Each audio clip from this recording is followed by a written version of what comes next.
이 실제 사건이자 성도착증에 절여져 버린 이 남녀 성기를 날카로운 칼로 잘라내기 시작합니다. 정말 문란한 영화고 성적으로 이렇게 파격적인 영화는 영화라고 완전히 부르기 민망한 그런 영상물들을 제외하고 딱 영화라고 할 수 있는 그 선 안에 있는 영상물들 중에서는 이 영화가 가장 수위가 높지 않을까 생각을 하고 있어요. 실제 교접 장면이라든가 성기를 뭐 삽입을 한다든가 이런 장면들이 그대로 나오고 포르노가 아닌데도 실제로 삽입하는 그런 과정을 다 보여주고 하는 것이 엔간한 충격적인 또는 성적인 영화, 에로 영화가 아니라는 그런 이야기겠죠.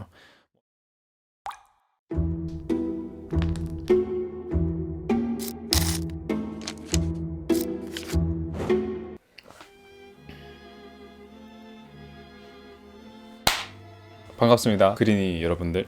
딥그린입니다. 다시 일주일이 또 이렇게 지나갔습니다. 지나갔고 한 주 어떻게 사셨는지 되게 궁금합니다, 여러분들. 또 오늘 수요일인데 오늘 여러분들이랑 여러 가지 또 이야기하고 싶어가지고 입이 근질근질 거렸습니다. 이번 2026년 1월 달에 마지막 주를 이렇게 보내는 주이긴 한데 여러분들한테 이번 주를 지나오면서 여러 가지 좀 개선점이라든가 또 바뀌어야 될 점들, 새로운 계획들에 대해서 확실하게 좀 정립을 하기도 했어요. 그래서 제 채널이 정말 우연찮게 작년 1월 24일에 첫 영상을 올렸었는데 뭐 의도한 건 아닙니다만 딱 1주년 되는 시점에 지난 영상이 올라갔더라고요. 그래서 지금 뭔가 개편을 하고 미뤄왔던 계획들 이런 것들을 실현을 시켜봐야 할 때라고 생각을 하기도 했고 그런 계획들에 대해서 여러분들한테 이야기를 해드려야 될 것 같다 이렇게 또 생각이 들었습니다. 뭐 엄청 거창할 건 아니고요. 여러분들이랑 만나는 횟수라거나 또는 라이브라거나 이런 것들의 비중을 많이 높여야겠다는 생각을 좀 했어요. 채널이라는 게 고여 있을 수만은 없잖아요. 점점 뭐 썩어가는 형태를 띠게 될 건데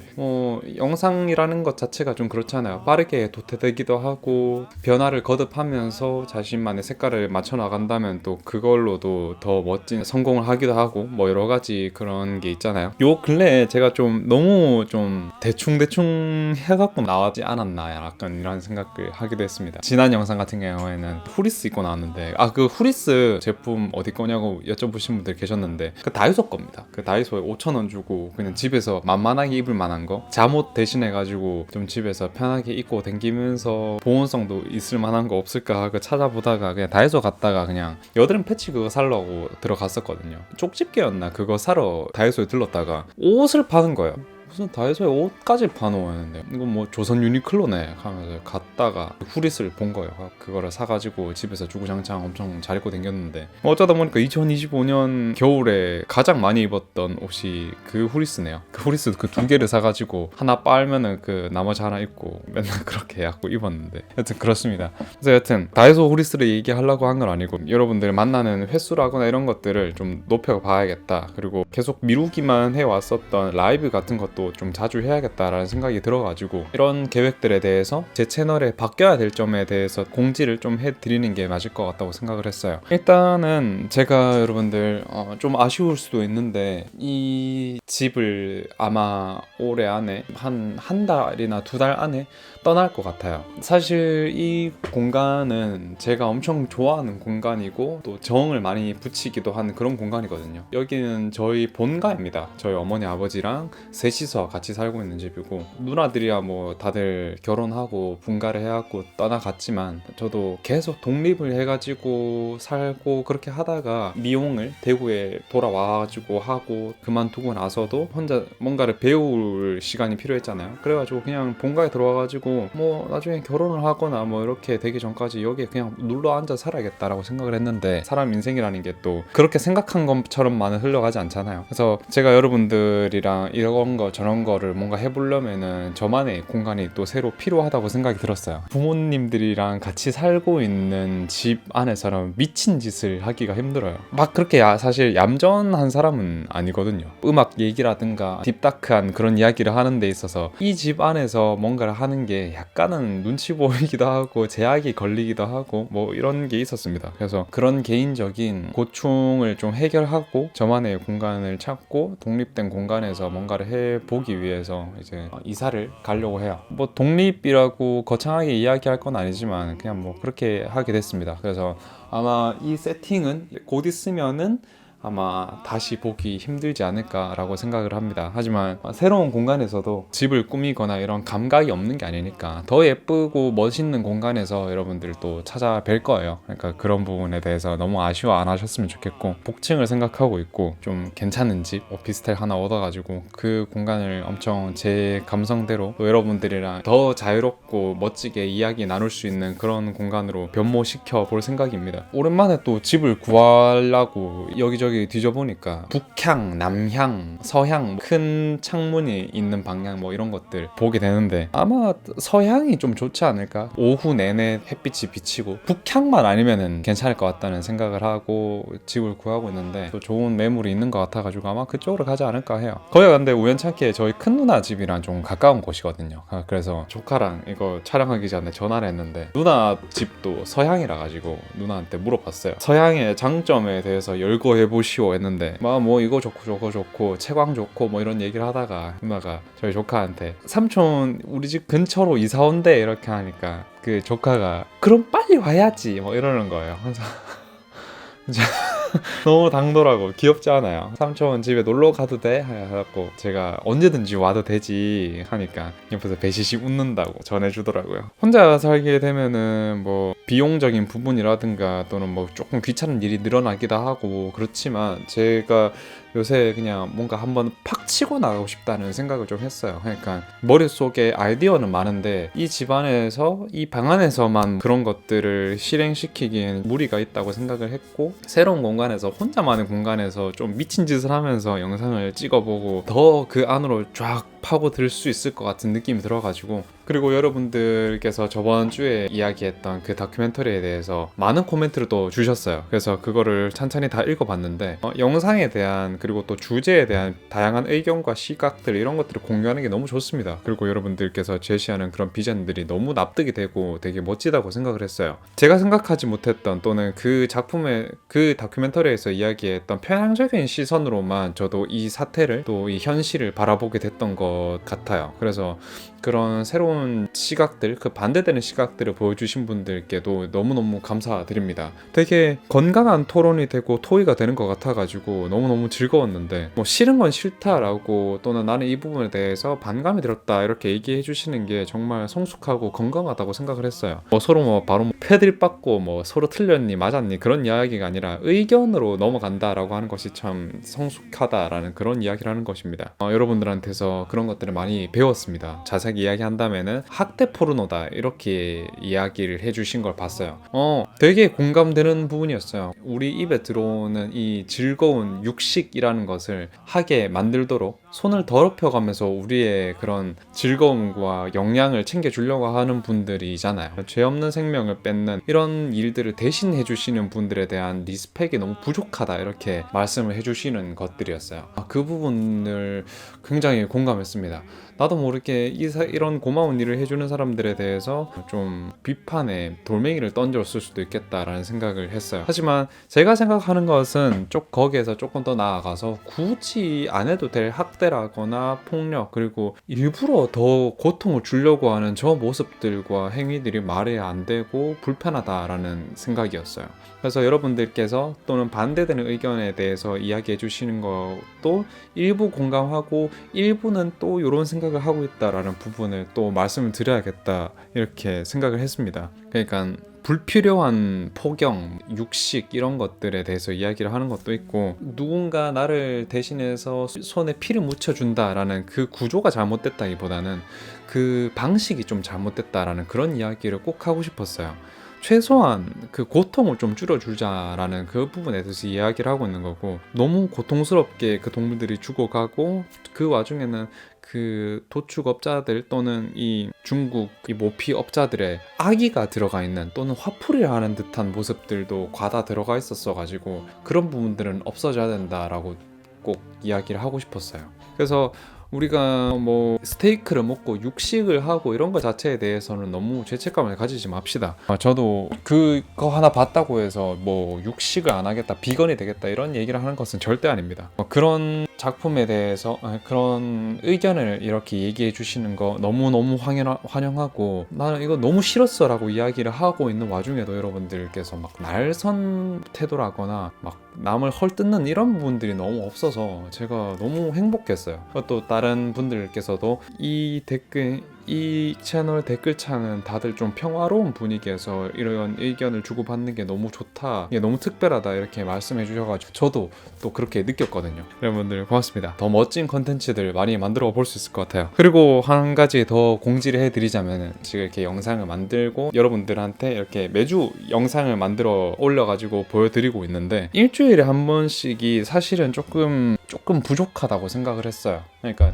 일주일에 저는 한 2개씩 올렸으면 좋겠다고 생각을 했거든요. 근데 이 모든 거를 저 혼자만의 힘, 그리고 저 혼자만의 이 입으로 이야기를 하는 거다 보니까 조금 힘든 구석이 있죠. 근데 더 힘든 거는 뭐냐면은 한 편 한 편 만드는데 엄청나게 시간과 노력이 많이 들어간다는 거예요. 그러니까 편수가 더 늘어나고 하더라도 퀄리티는 뭐 더 여기서 낮출 부분이 없다고 생각을 하기 때문에, 워낙에 장편이다 보니까 편집하는데도 오래 걸리고 검수하는데도 오래 걸리고, 너무 시간이 촉박한 날 같은 경우에는 검수를 못하고 출력을 해갖고 올리는 날도 많았거든요. 그래가지고 한 번씩 5프레임 정도의 막 색이 갑자기 막 번졌다가, 어떤 데는 또 자막 이상한 데도 많고 이렇잖아요. 그래서 그런 부분들을 조금 줄여 나가고, 오히려 다양한 이야기들을 좀 세분화시키고 다양하게 여러 가지 이야기들을 좀 해보고 싶어가지고, 앞으로 사담에 있는 이 음악 추천 이런 부분들 있잖아요, 따로 분리화해서 제작을 하려고 합니다. 그래서 다음 주부터 바로 등장할 컨텐츠가 뭐냐면은 음악 컨텐츠입니다. 음악 컨텐츠인데, 제가 이번 주에 한 곡 이렇게 해가지고 소개를 드리고 하고 있잖아요. 근데 그거를 넘어서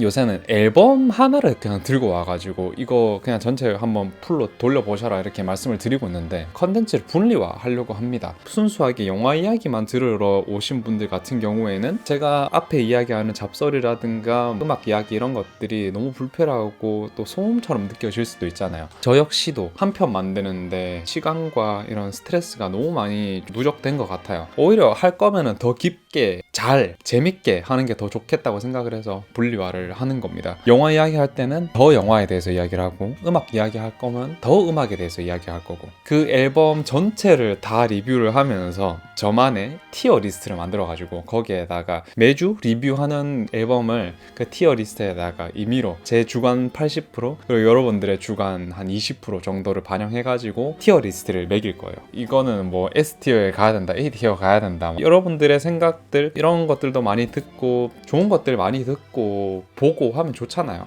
사실 문화를 즐긴다라고 하는 게 미식을 제외한다면 보고 듣는 게 다잖아요. 그래서 여러분들이랑 보는 거 그리고 듣는 거 다 한번 같이 해보려고 합니다. 진짜 유명하고 또 논란이 많고 그 바깥에 있는 이야기들이 많은 그런 앨범 같은 경우에는 또 해볼 이야기들도 많고 감로들박도 많을 거니까 그런 거 해보는 것도 재밌을 것 같습니다. 안 그래도 오늘 오후에 그 음악 컨텐츠를 이미 촬영을 다 했어요. 다 했는데 지금 조금 후회하고 있습니다. 제가 너무 심취해가지고 이야기하고 막 완전 막 프리스타일로 좀 한 느낌이 있어가지고 좀 여러분들이 너무 저를 미친 사람으로 보지 않을까 약간 걱정이 되긴 하는데, 원래 인간이라는 건 다 미쳤거든요. 그냥 재밌게 봐주십시오. 재밌게 봐주시고 또 여러분들의 주관 뭐 이런 것들도 같이 댓글에 남겨주시고 하셨으면 좋겠습니다. 그래서 오늘의 공지라는 게 이런 겁니다. 제가 만드는 컨텐츠들의 어떤 만드는 거에 대한 부담을 좀 줄이기 위해서 세분화를 하고 분리화를 시키겠다. 그리고 러닝 타임은 조금은 줄어들 수 있다, 이렇게 말씀을 드립니다. 딥하면 딥해졌지 더 막 겉핥기식으로 한다든가 대충 한다든가 이런 말이 아닙니다. 여러분들을 자주 찾아뵙기 위해서 또 즐겁게 해보기 위해서 이렇게 바꾸는 거니까 좋아해 주셨으면 좋겠어요. 그리고 여담인데 잘자품품 만들 때 있잖아요. 제가 지금 회사를 다니는 건 아니잖아요. 그 프리랜서로서 외주 받으면 그것도 하고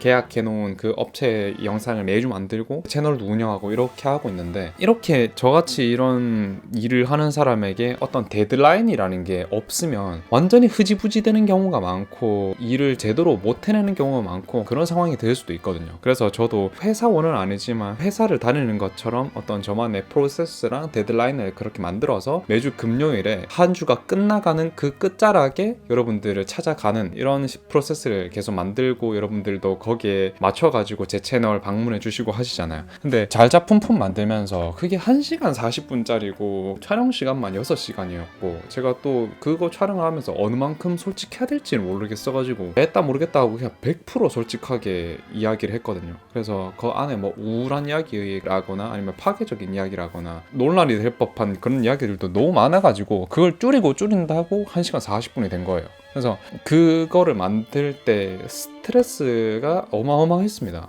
그리고 지난 편 같은 경우에도 그 스트레스가 고스란히 좀 흘러왔던 것 같고요. 2026년 첫 번째, 두 번째 영상을 만들면서 어떤 스트레스들을 타개할 방법들을 진짜 진지하게 계속 고민을 했던 것 같아요. 매너리즘에 빠지게 될 수도 있는 그런 부분들도 있고 그런 부분들을 매주 경계하고 매일매일 경계하고 있거든요. 방법을 찾고 있었는데 잘 됐습니다. 오히려 잘 됐고 지난주랑 지지난주에 힘들었던 게 오히려 좋았던 것 같아요. 그리고 인스타그램 저 팔로우를 하신 분들은 아실 수도 있는데 제가 어제 한 12시쯤이었나? 인스타 라이브를 한번 켰습니다. 여러 가지 이야기하고 잡소리하고 그냥 그렇게 했거든요. 되게 엄청 재밌었습니다. 인스타그램 라이브 킨 것도 그냥 딴 이유가 아니라 여러분들한테 뭐 할 말이 있다거나 그래가지고 킨 건 아니고요. 라이브 하는 거에 많이 익숙해져야겠다라는 생각이 들어가지고 그날 외출을 하고 작업을 하고 집에 좀 늦게 들어왔는데 들어와가지고 손발 좀 씻고 방 안에 들어와갖고 책상에 앉아가지고 그냥 킨 겁니다. 그 지금 복장이었거든요. 제 복장이 마음에 든다 그래가지고 그날 또 머리를 안 했어요. 지금 머리가 제가 지금 굉장히 길거든요. 굉장히 긴데 드라이도 안 해가지고 그렇다고 머리띠 해갖고 여러분들 앞에 나타날 수는 없잖아요. 그래가지고 그냥 요 상태로 그 라이브를 했는데 이것도 마음에 들어 하셔가지고 그냥 그렇게 했습니다. 그리고 또 그냥 오늘도 어제랑 똑같이 그냥 입고 나온 거고요. 그런 거 자주 할 테니까 유튜브 라이브도 계속 킬 거예요.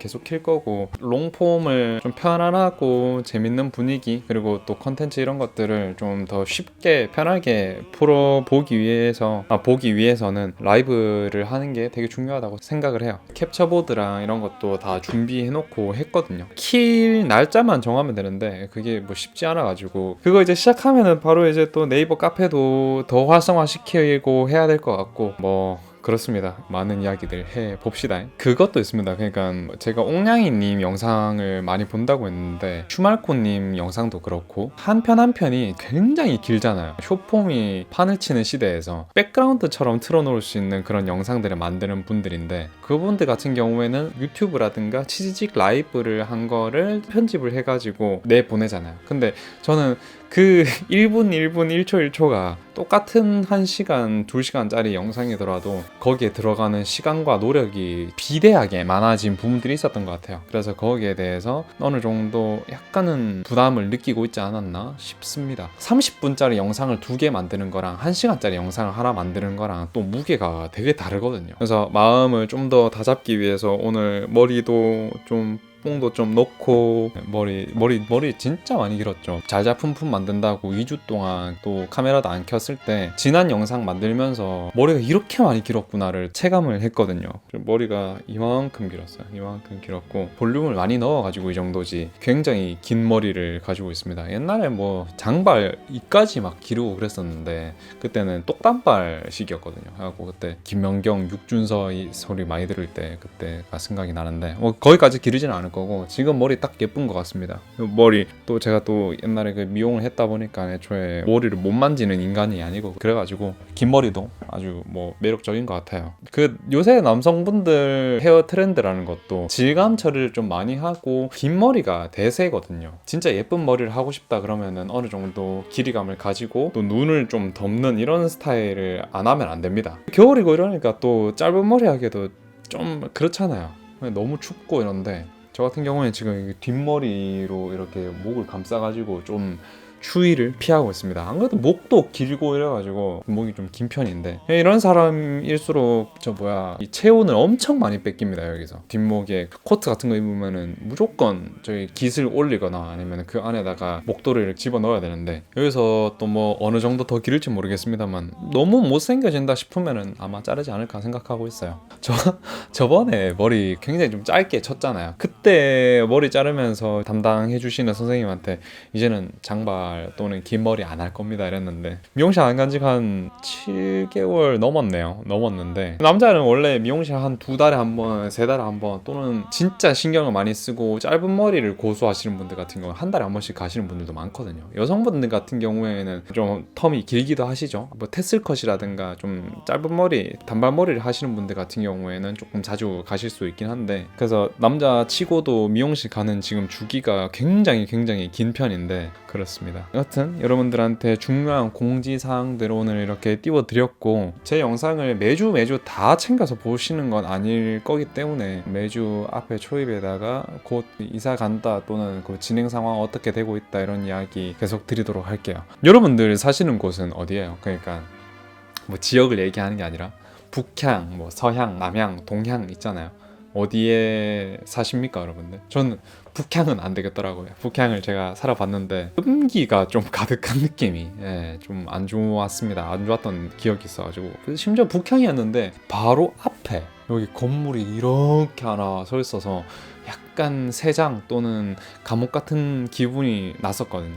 그때 상상도 하기 싫네요. 그래서 무조건 저 서향을 선호하고 있긴 한데 여러분들은 또 지금 어떤 집에서 살고 계시는지가 궁금하네요. 벌써 영상 길어졌어요. 그래서 여러분들이랑 오늘 나눠볼 영화 이야기 또 오랜만이죠. 실제 일본에서 있었던 살인사건에 기반한 영화입니다. 바로 감각의 제국이라는 영화입니다. 우리나라로 따지자면 일제강점기 시대 때 그때 일어났던 사건이었고 사건 개요가 워낙에 너무 쇼킹한 부분이 있어가지고 일본 본토에서도 떠들썩하게 난리가 났던 그런 사건이에요. 그리고 이 사건은 그 주인공의 일대기에 대한 모든 이야기를 펼치고 있는 것이 아니라 그 사건의 중점 그리고 그 남녀가 어떻게 만나고 어떻게 사건이 벌어졌는지 정말 문란한 영화고 성적으로 이렇게 파격적인 영화는 영화라고 완전히 부르기 민망한 그런 영상물들을 제외하고 딱 영화라고 할 수 있는 그 선 안에 있는 영상물들 중에서는 이 영화가 가장 수위가 높지 않을까 생각을 하고 있어요. 실제 교접 장면이라든가 성기를 뭐 삽입을 한다든가 이런 장면들이 그대로 나오고 성기라거나 소중이 이런 것들이 그대로 나오는 거는 말 안 해도 아시겠죠. 그래서 그 영화에 대해서 오늘 자세하게 이야기해 보도록 하겠습니다. 오늘 바로 그 충격 속으로 다이빙 해보도록 하겠습니다.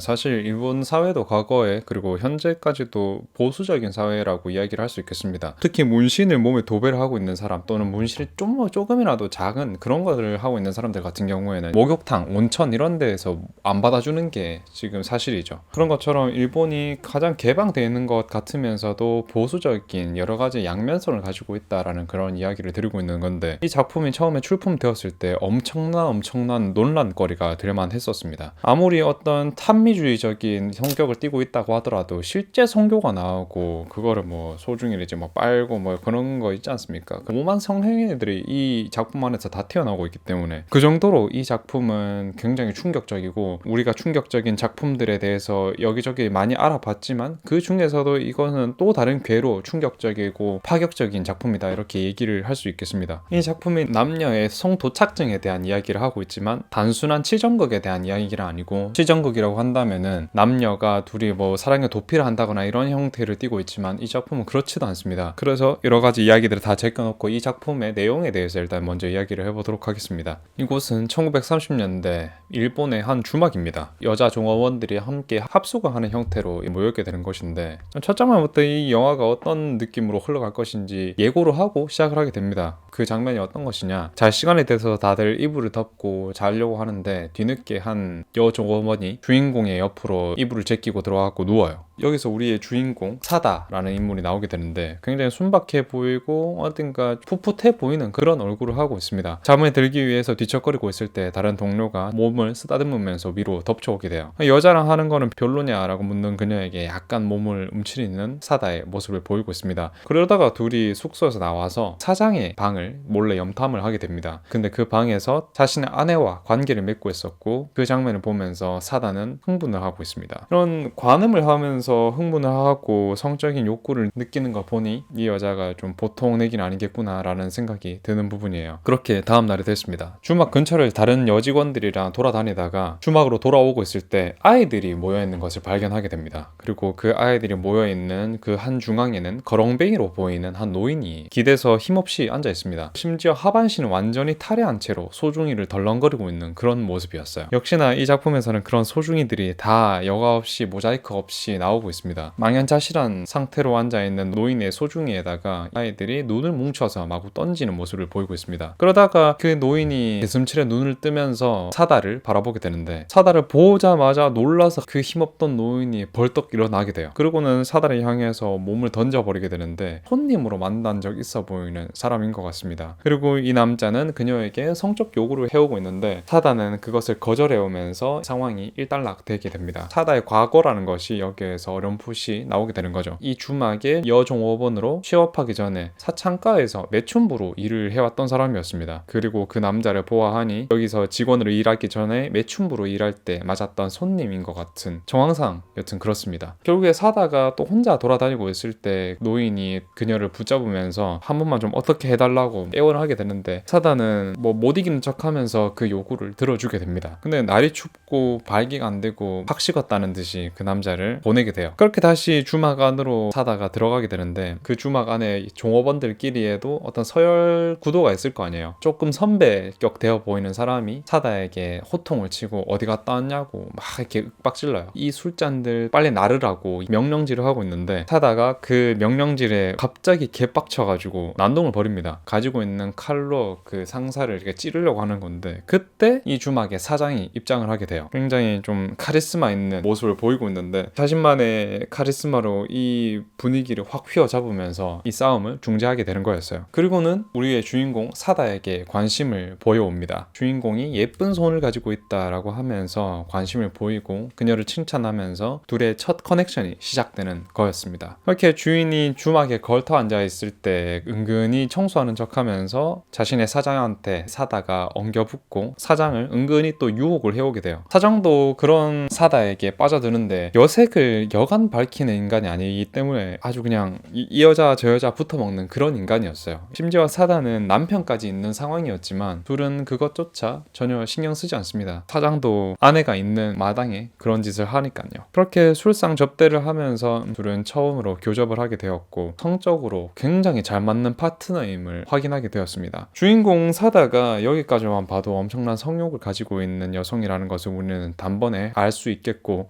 이런 교접 장면은 정말 충격적일 정도로 파격적입니다. 뭔 놈의 영화가 실제로 막 성관계라 하고 포르노가 아닌데도 실제로 삽입하는 그런 과정을 다 보여주고 하는 것이 엔간한 충격적인 또는 성적인 영화, 에로 영화가 아니라는 그런 이야기겠죠. 그 당시에 기술적인 문제가 있다라는 것을 넘어서 완전한 파격을 보여주고자 하는 장치지 않을까 생각될 정도로 교접 장면이 자세하게 나오고 있어요. 그렇게 사다와 이 사장은 서로 영혼의 파트너를 만난 것 같았지만 사장은 자신의 아내와 관계하는 모습을 사다에게 들키기도 하는 모습을 보이고 있어요. 방문 너머로 바라보고 있었고 사다가 가지고 있는 질투심을 극한으로 자극하게 됩니다. 그렇게 사다는 틈만 나면 사장과 몸을 썩고 자기가 느끼는 질투에 대해서 고백을 하게 돼요. 그리고 그런 그녀가 귀여웠던 사장은 사다를 가까이 두고자 하고 있습니다. 관계를 가지면서 사장이 위에 올라타가지고 샤미센을 연주하고 노래를 부르는 모습, 그런 것을 사장의 아내에게 들키게 되는 상황까지 이르게 됩니다. 그리고 이때부터 사장 아내 사다, 이 삼각관계의 늪으로 엑셀을 밟아 나가게 됩니다. 그렇게 사장은 자신의 것이 된 것이라고 생각을 하고 그의 시중을 들기 위해서 안방으로 들어갔을 때 자신의 아내와 관계를 가지는 모습을 확인했고 상상 속에서 사장의 아내를 죽이는 그런 모습까지 보이고 있습니다. 면도칼로 목을 그어버리고 피가 튀고 난무하고 뭐 그런 상상을 머릿속에 펼치게 되는 것인데 그만큼 질투가 어마어마한 여성이라는 것을 간접적으로 보여주고 있는 장면이었어요. 그렇게 다음날이 되고 사다와 사장은 이 주막을 빠져나와서 함께 타 지역으로 제주도로 여행을 가게 됩니다. 꽤나 고급 기생집에서 머물면서 둘만의 시간을 보내게 되는 것인데, 사장은 사다로 하여금 이제부터 너는 나의 이름으로 불러라 이렇게 얘기를 하게 됩니다. 한낱 요종업원에 불과하던 여성에게, 또는 그저 하인에 불과하던 여성에게 자신의 이름으로 부르도록 한다라는 것은 그 정도로 가까워지고 서로를 많이 내려놓고 아껴주기로 했다라는 그런 관계로 발전했다는 것으로 받아들일 수 있겠습니다. 기치라는 이름으로 부르라고 시킵니다. 그래서 사장이라고 이제는 부르지 않고 기치라는 이름으로 사람을 부르도록 하겠습니다. 이 기생집에 머물면서 서로를 엄청나게 탐닉하는 그런 모습을 보이고 있는데, 서로한테 미쳐가지고 관계를 많이 가지고 그런 정도가 아니라 다른 사람들이 막 지켜보고 있는 와중에도 물고 뜯고 뭐 그렇게 하고 있는 거예요. 여색을 워낙에 밝히는 사람이라서 그런지 이 기생집에 상주하고 있는 모든 여성들과 나체로 성적인 행위를 하는 등 굉장히 난잡한 모습을 보이고 있습니다. 그렇게 사다와 기치는 서로를 탐닉하면서 환상의 파트너가 될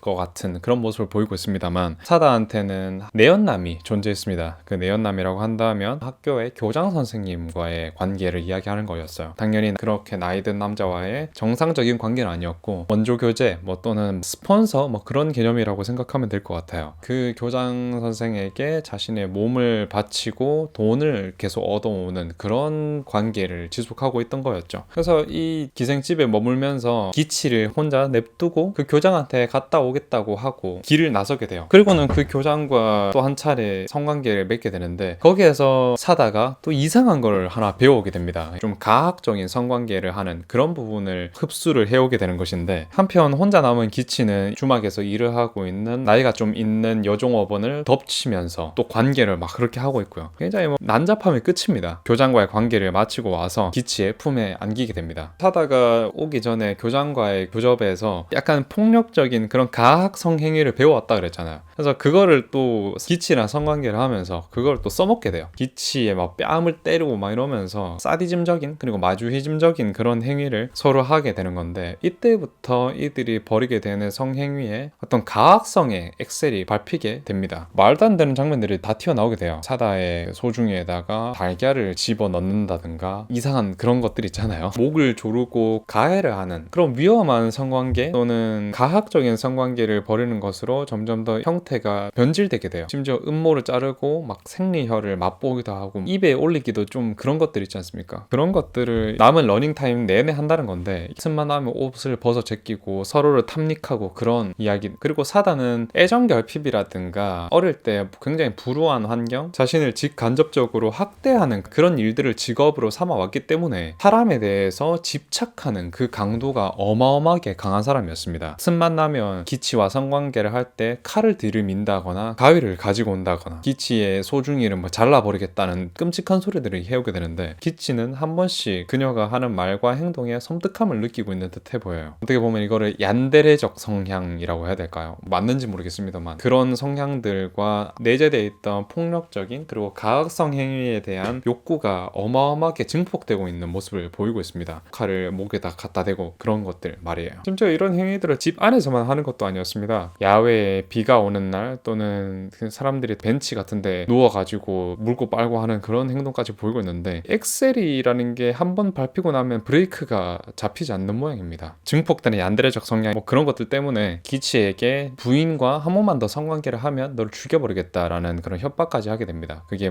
진심인지 아닌지는 아직은 확실하게 알 수 없겠지만, 그때 기세에 눌려 알겠다라고 이야기를 할 뿐이었고요. 그렇게 기치가 집으로 돌아갔을 때도 사다의 사이코적인 행각들은 멈추는 것은 아니었습니다. 아내와 함께 있을 때의 모습을 계속 감시를 하면서 기치가 아내와 성관계를 하고 있는지 아닌지 이런 것들을 감시를 하고 있는 모습을 보이고 있었어요. 기치는 욕실에서 목욕을 하다가 아내와 성관계를 맺기도 했고요. 그리고 그거를 어렴풋이 알아차린 사다가 서슬퍼런 칼을 들고 와가지고 기치에게 죽여버리겠다고 칼을 목에다 갖다 밀기도 하는 그런 모습을 보이고 있어요. 근데 워낙에 바람둥이에다가 능글맞았던 기치는 이 상황을 모면하게 되었고, 그 자리에서 또 사다랑 또 헤어 둘이 옷을 잘 안 입고 있습니다. 화가 나가지고 흥분해가지고 막 뭐 죽이니 많이 하다가 막 그 지랄을 하는 건데, 성도착적인 행위들 이런 것들을 얼마나 난잡하고 다양했는지를 보여주고 있는 모습이었어요. 뭐 관음증, 뭐 마조히즘, 가학성행위, 남들 앞에서 성관계를 하면서 부끄러워하지 않고 그것을 더 즐기는 행위, 자신의 음경 속에다가 이상한 걸 집어넣는 그런 행위들, 이런 것들 말입니다. 탄미주의적인 영상, 장면들을 보여주기 위해서 이 영화 러닝타임 안에다가 꾹꾹 눌러 담은 듯한 모습이었어요. 그렇게 둘은 또 집을 나와가지고 어느 주막에서 성관계를 벌이게 되는데, 거기에서 벌였던 성관계는 또 다른 차원으로 넘어가게 되는 것이었어요. 사다가 기치의 몸 위로 올라타가지고 목을 조르면서 성관계를 하는 것이었는데, 거기에서 묘한 성적인 흥분을 더 느껴 하는 것 같습니다. 기치는 얼굴이 거의 보라색이 될 때까지도 목 조르는 것을 풀도록 하지 않았고, 사다는 그 목 조르는 그 행위를 하면서 자기가 막 위에서 막 하는 거를 즐기고 있는 그런 모습을 보이고 있었어요. 심지어 둘이가 막 그렇게 즐기고 있는 모습을 여관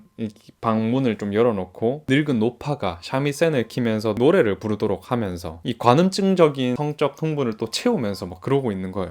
그렇게 둘이가 막 비비적거리고 있을 때 이 샤미센을 키고 있는 노파에게 질문을 하게 됩니다. 나이가 몇입니까? 68세입니다. 늙어버린 당신의 눈에도 이 남자가 굉장히 멋져 보이지 않나요? 제 눈에도 굉장히 멋진 남자로 보입니다. 라고 이야기를 하게 돼요. 이 노파에게 한 가지 제안을 하게 됩니다. 그러면은 이 남자와 한번 해보지 않을래요? 그리고 그 질문에 놀란 토끼 눈을 잠깐 하다가 좋다는 듯이 씩 웃어 보이고 있어요. 그런 노파를 기치가 물끄러미 바라보면서 교접을 하는 장면이 나오게, 가부키 화장을 하고 있는 노파의 몸을 마구 애무를 하다가 본격적인 교접을 하게 되는, 그렇게 격렬한 성관계를 하다가 결국에는 이 노파가 경직된 듯이 몸을 빳빳하게 굳히게 되었고, 한순간 몰려오는 쾌락 때문에 소변까지 지르게 되는 모습을 보이고 있어요. 기치와 사다 이 둘은 그 노파의 모습을 신기하다는 듯이 보면서 서로 즐거워하고 있는 그런 모습을 보이고 있습니다. 그렇게 그 관음 이벤트는 끝나게 되었고, 사다는 또 내연남인 교장을 만나러 가게 되었습니다. 둘이 한 차례 뭔가를 하고 헤어지게 되는데, 그때 교장이 사다한테 이런 이야기를 하게 돼요. 아무래도 오늘 자네한테 어떤 냄새가 나는 것 같아. 마치 죽은 쥐의 냄새가 난다라고 하는 그런 이야기를 하고 있는 것이었어요. 사다가 이렇게 더러운 관계를 진행하고 있는 한편, 기치는 여유 좋게 이발소에서 이발을 한 차례 하고 나왔습니다. 깍둑썰기 같은 머리를 하고 길거리를 배회하고 있는데, 질척질척한 길을 따라 걷고 있을 때 그 옆으로는 일본 병사들이 오와 열을 맞춰가지고 쭉 걸어가고 있는 모습을 보이게 돼요. 기치가 걸어오고 있는 사이드의 반대편에서는 마을의 여성들이 다들 일장기를 들고 나와가지고 일장기를 흔들면서 군사들의 행진을 격려를 하고 있고요. 그렇게 기치가 숙소로 도착했을 때 사다는 먼저 이 숙소에 도착을 해 있었습니다. 기치와 사다 둘 다 숙소에 없을 때를 틈을 타가지고 종업원들이 둘의 물건들을 싹 치워놓은 상태였어요. 사다가 거기에 굉장히 격분을 해가지고 또 칼을 들고 기치의 목을 찌를 것처럼 위협을 하고 있어요. 또 기치가 능구렁이처럼 네가 좋아하는 깍두기 같은 머리를 하려고 이발소에 갔다 왔다, 어때 멋지지 않아? 이렇게 얘기하니까 또 사다가 거기에 또 넘어가가지고, 그럼 왜 넘어갔는지 모르겠는데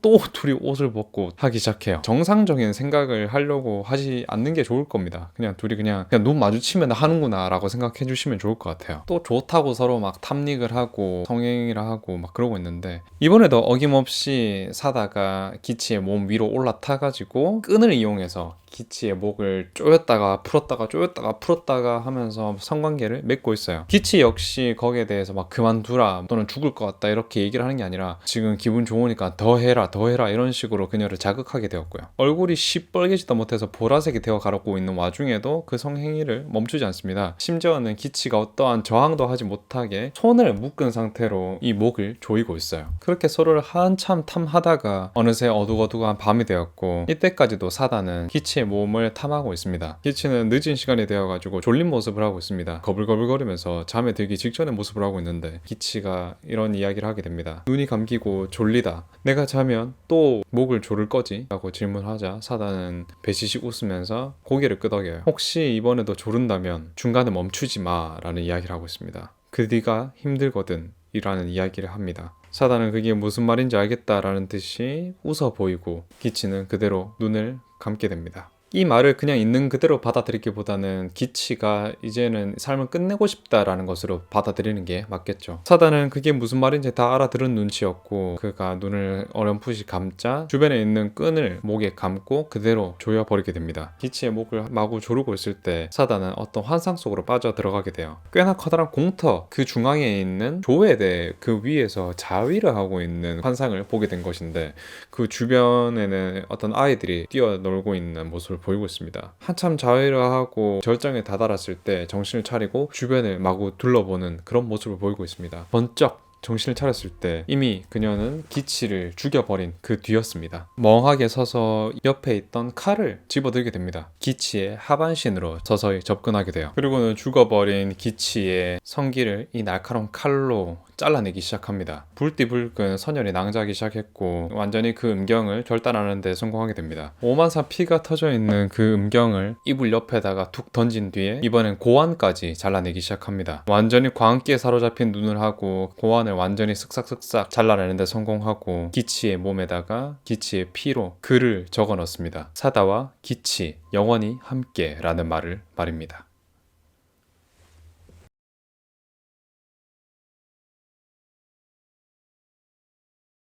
이 영화 줄거리를 듣고 나시면은 드는 생각이 아무래도 엄청 야하다라는 생각보다는 어디까지 가나 한번 보자라는 생각이 더 강했던 것 같아요. 성행위를 하는 장면들이 탄미주의적 또는 굉장히 야하다, 성적이다 이런 느낌으로 받아들여진다기보다는 이것들이 어느 정도까지 타락할 수 있는가, 어디까지 하는가 이런 식으로 거기에다가 초점을 두고 보게 되는 것 같아요. 감각의 제국이라는 이 영화는 성을 하나의 모티브로 구축을 했다고 볼 수 있겠습니다. 이 작품에 등장하는 이 두 주인공 이 성행위로 가득 찬 이 삶을 살아가면서 정신을 어떻게 망치는가에 좀 더 포커스를 뒀다고 생각을 하거든요. 이 배우들이 했던 그 성행위가 그저 하는 척이 아니라 실제 성행위였다라는 그 점을 감안하면은 창녀, 매춘부 이런 사람들의 삶을 굉장히 가까운 거리에서 보여주도록 하는 그런 장치를 썼다는 말입니다. 성행위 그 자체로만 보이도록 만드는 것이 아니라 파시즘 그리고 군국주의 사회를 살아가고 있는 노동자 계급한테 삶이라는 게 얼마나 급속도로 빠르게 망가질 수 있는지 그리고 그 망가지는 피폐함의 정도가 어느 정도로 치닫게 되는지 이런 부분들을 굉장히 좀 정치적으로 해석할 수 있게끔 만들었다는 거예요. 남녀의 치정극에 탈을 쓰고 있지만 알고 보면 사비 비판이라는 이야기를 하고 있는 것입니다. 이런 하층민들의 이야기들을 담고 그들이 얼마나 정신적으로 성적으로 망가지는지에 대해서 이야기를 하면서 시대가 1930년대라고 이야기를 드렸잖아요. 실제 사건은 1936년에 벌어졌던 사건이었고 정확하게 40년이 지난 1976년에 이 영화가 개봉했을 때도 이 노동자 계급 사회라는 것이 여전히 아무것도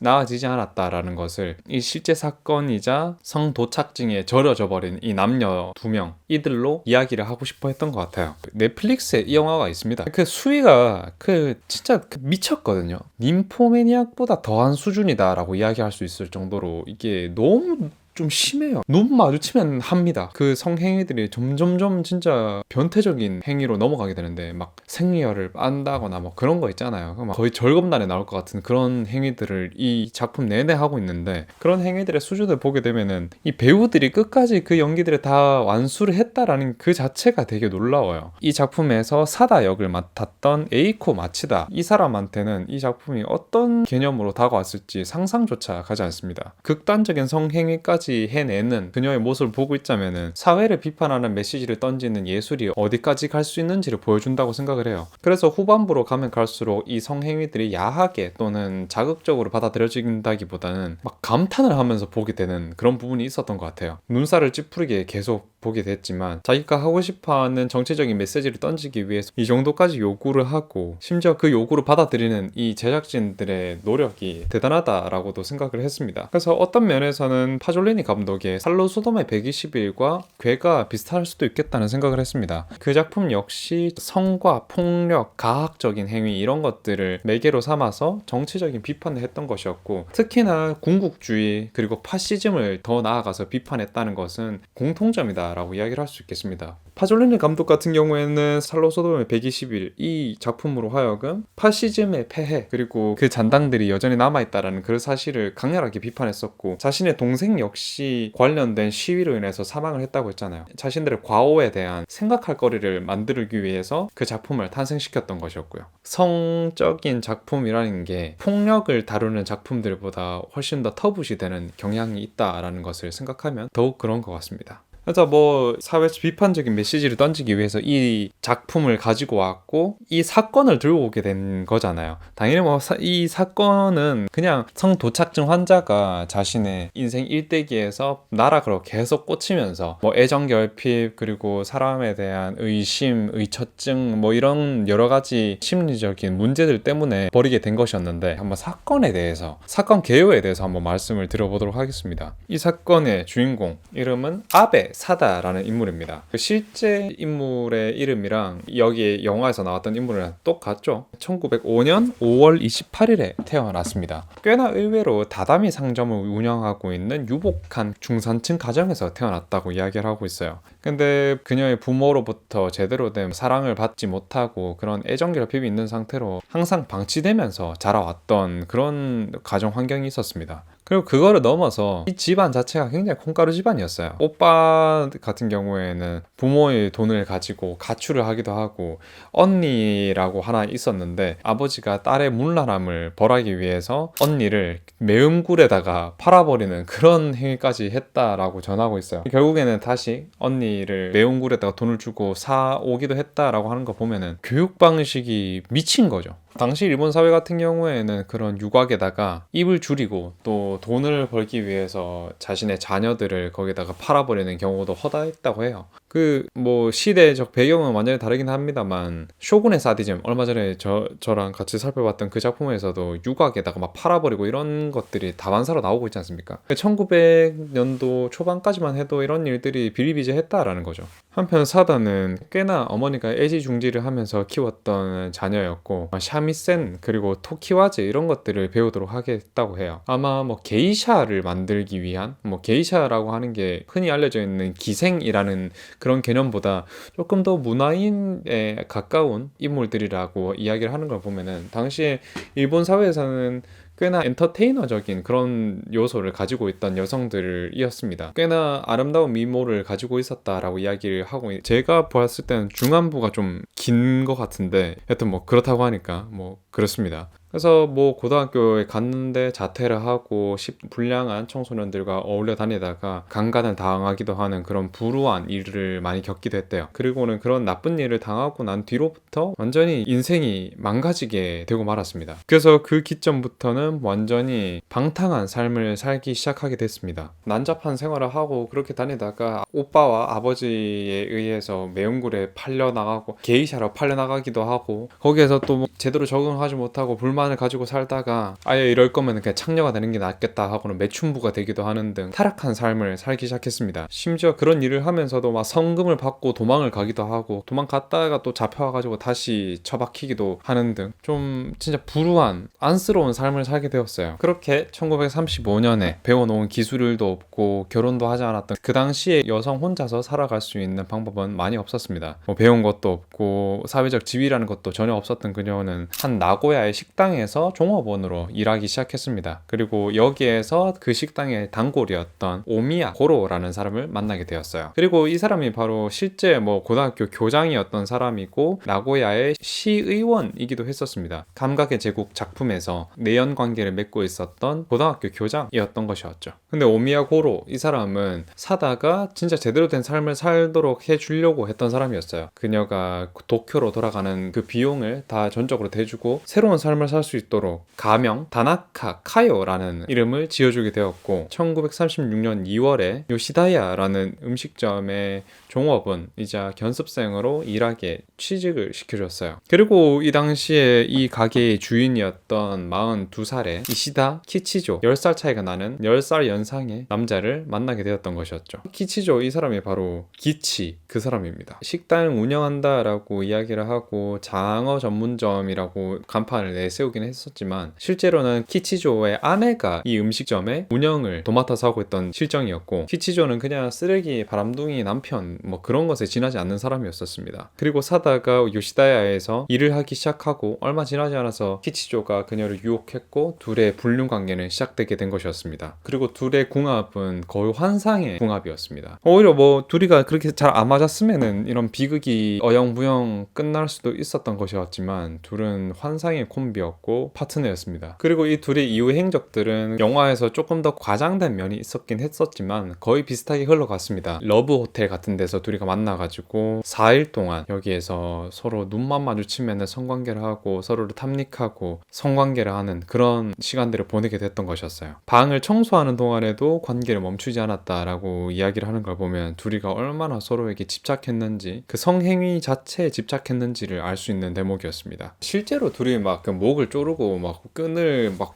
동에 매고 이런 행위들 엄청 많이 했다고 해요. 그리고 사다가 키치조의 성기를 잘라버리겠다고 막 협박을 하는 것은 일상다반사였고, 키치조 역시 그런 부분들을 굉장히 즐겼다라고 증언을 하고 있습니다. 사다의 편향적인 이야기이긴 하지만 둘이가 그런 것들을 굉장히 즐겼다라는 사실 하나만큼은 진짜지 않을까라는 생각이에요. 결국에 사다의 그런 얀데레적인 성향이라든가 그의 부인을 질투하고 키치조의 아이들을 원망하고 그런 여러 가지 생각들과 질투심 이런 것들이 극한으로 증폭되면서 키치조의 목을 졸라서 질식사에 이르게 만들게 됩니다. 그 시체 옆에서 잠을 자게 되었고, 깨어났을 때 시체를 살펴보기 시작했어요. 그리고는 키치조의 생식기를 자신들이 성행위할 때 연극 소품으로 썼던 칼로 잘라내기 시작합니다. 그리고 그 절단한 상처에서 튀어나온 피로 키치조의 몸에다가 글자를 적어 넣기 시작했어요. 사다, 이시다 키치조, 단 둘이서 라는 글을 쓰게 되었습니다. 완전 미친 사이코죠. 우발적인 살인이라고 이야기할 수 있는지 뭔지 모르겠습니다만 6년형을 선고받게 되었고, 뭐 거기에 대해서 딱히 항소를 하진 않았다고 해요. 그리고는 정확하게 뭐 5년, 그리고는 약간 감형을 받아가지고 1941년에 출소하게 되었고요. 그 뒤로는 굉장히 사람들의 뭐 시선이라든가 또는 뭐 손가락질이 있을 거 아니에요. 그런 것들 때문에 숨어서 조용하게 지내다가 또 거기에서 여러 남자들의 내연녀가 되기도 하고, 자신의 정체가 밝혀지면은 또 도망을 치고 가명을 쓰기도 하고, 이런 식으로 전국을 배회하다가 출소 이후에는 당연히 가명을 쓰고 아베 사다라는 이름을 쓰는 것을 스스로 검열을 했었고요. 이름을 바꾸고 신분을 숨기면서 생활을 하게 되었습니다. 완전히 그런 히스테릭하고 정신병적인 그런 행동을 했음에도 불구하고 시간이 지난 뒤에 이것이 그러니까 사회적으로 질타를 받을 만한 행동이다라는 건 인지를 했나 봐요. 사회에서는 그녀를 완전히 그 병리적인 욕망의 상징 또는 대중 아이콘으로서 소비를 하기도 했다고 해요. 일각에서는 페미니즘의 아이콘으로 그녀를 영웅화시키기도 했다라는 그런 이야기도 있습니다. 반연예인 취급을 받으면서 어떤 괴담 또는 뭐 아이콘 이런 것으로도 자리 잡게 되었고요. 50년대 들어와서는 신문, 잡지 이런 인터뷰에서 직접 등장을 하기도 하고 당시 사건에 대해서 스스로 이야기를 하고 싶어하는 행동들도 보이곤 했습니다. 그리고 말년이 뚜렷하지가 않아요. 이 사람이 어떻게 죽었는지 이런 것들이 정확하게 알려진 바가 없는데 1971년에 류마티스염을 낫고 돌아오겠다라고 편지를 써놓고 자신의 옷 한 벌만 딱 가지고 그렇게 호련히 실종을 당하게 되었습니다. 이때 나이가 66세입니다. 그리고는 그렇게 완전히 종적을 감추게 되었는데 1971년 이때 죽었으면은 66세로 세상을 떠났다라고 이야기를 할 수 있는 것이고, 1974년쯤에 그 목격담들이 들려오긴 했습니다만 완전히 정확한 건 아니었다고 합니다. 그리고 조금 특이한 부분이 있다면은 그녀가 실종된 뒤에 이시다 키치조의 기일에 발송인 불명의 꽃다발이 전달되곤 했다고 해요. 이 꽃다발이 사다가 사다 준 것이라고 사람들이 생각을 했기 때문에 1986년까지 꽃다발이 전달되었고 그 이후로는 전달되지 않았기 때문에 1987년 또는 6년에 그녀가 완전히 사망을 한 것이 아닐까라는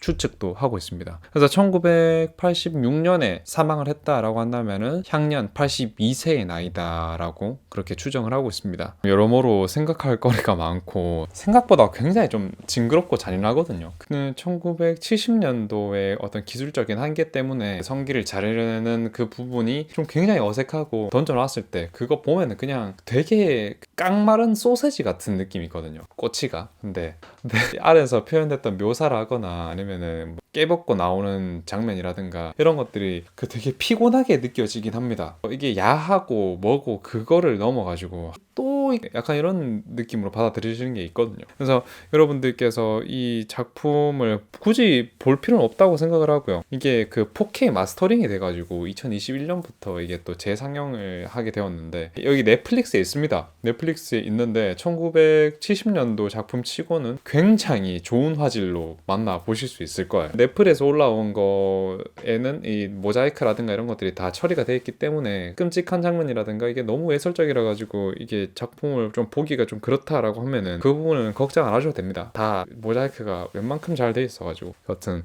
오늘 이 작품에 대해서 이렇게 알아봤고, 이 작품에 대한 그 대본을 정리하면서 있었던 일화가 있는데 어제 있었던 일이었어요. 좀 늦게까지 하는 카페에서 이 작품을 틀어놓고 옆에 메모장을 이렇게 켜놓고 이렇게 타닥타닥 이렇게 작품에 대한 생각이라든가 이런 것들을 정리를 하고 있었거든요. 근데 제가 화장실에 가고 싶은 거예요. 음속으로 딱 해놓고 이어폰을 그냥 낀 상태로 휴대폰만 이렇게 들고 왔는데 노트북이랑 거리가 멀어지면은 이게 자동으로 끊기고 이 휴대폰에 연결이 된단 말이에요. 에어팟이. 그렇잖아요. 근데 이게 제가 넷플릭스 이거를 정지를 안 시켜놨나 봐요. 그래갖고 화장실 갔다가 돌아와 보니까 노트북에 신음소리가 들리는 거예요. 그래서 뭐야 이거 했는데 둘이가 아주 격렬하게 하고 있더라고요. 그리고 주변에 사람들이 없었어가지고 진짜 다행이긴 한데 그 만약에 그 사람들 많았으면 저 그냥 그렇습니다.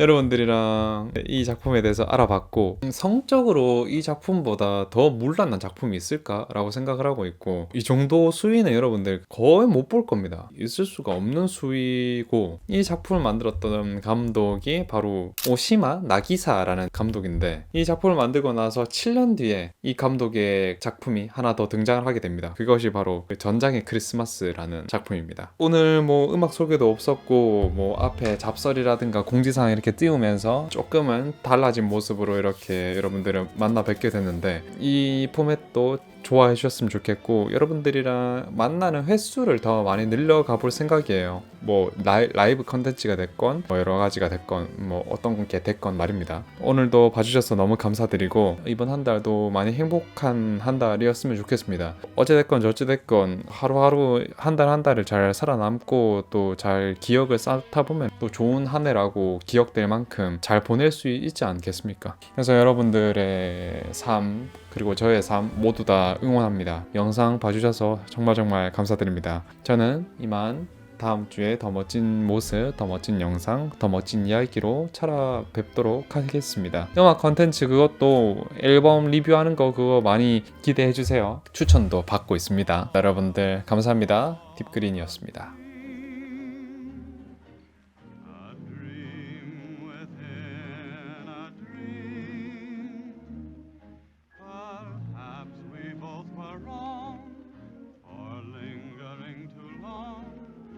Wrong or right, I knew last night I love you, you love me. Someday, somewhere, sometime.